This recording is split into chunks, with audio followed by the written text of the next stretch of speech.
Seruput kopi dulu, Lur.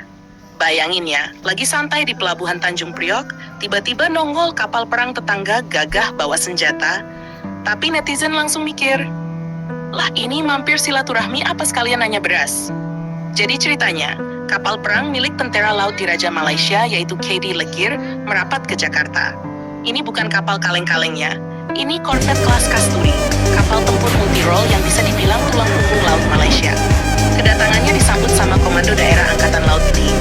Secara resmi, ini misi strategis, bahasanya rapi, memperkuat stabilitas keamanan kawasan.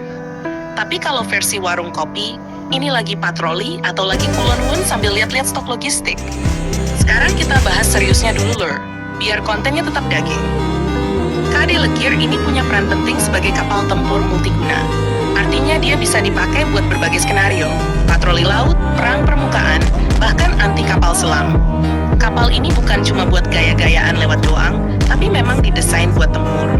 Dari sisi persenjataan, biasanya korvet kelas ini dibekali rudal anti kapal, meriam utama, dan sistem pertahanan udara jarak dekat.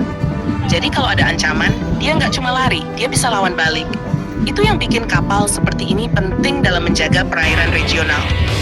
Nah, yang menarik, kehadiran kapal seperti KD Lekir di Indonesia itu punya makna strategis. Di satu sisi, ini menunjukkan hubungan militer antar negara ASEAN masih terjaga. Mereka bisa saling kunjung, latihan bersama, atau sekadar port visit. Tapi di sisi lain, netizen kita kan kreatif, Lur. Langsung muncul narasi-narasi lucu. Datang bawa kapal perang, pulangnya bawa beras satu kapal. Atau jangan-jangan ini diplomasi versi baru. Rudal di atas, karung di bawah.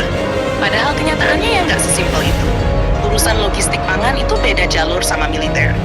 Tapi justru disitulah menariknya. Publik sekarang makin kritis, bahkan dibungkus humor.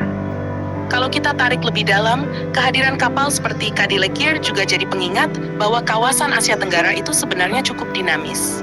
Banyak negara terus memperkuat militernya, baik lewat modernisasi alutsista, latihan bersama, sampai kerjasama pertahanan. Indonesia sendiri juga nggak diam. Dengan kekuatan TNI AL yang terus berkembang, kehadiran kapal asing seperti ini justru jadi momen buat saling ukur kemampuan. Tentu dalam konteks profesional, bukan konfrontasi. Dan satu hal yang pasti, kapal perang itu simbol kekuatan. Tapi cara publik merespon, terutama dengan humor minta beras, itu nunjukin bahwa masyarakat kita punya cara sendiri dalam melihat geopolitik. Nggak melulu tegang, tapi tetap nyentil.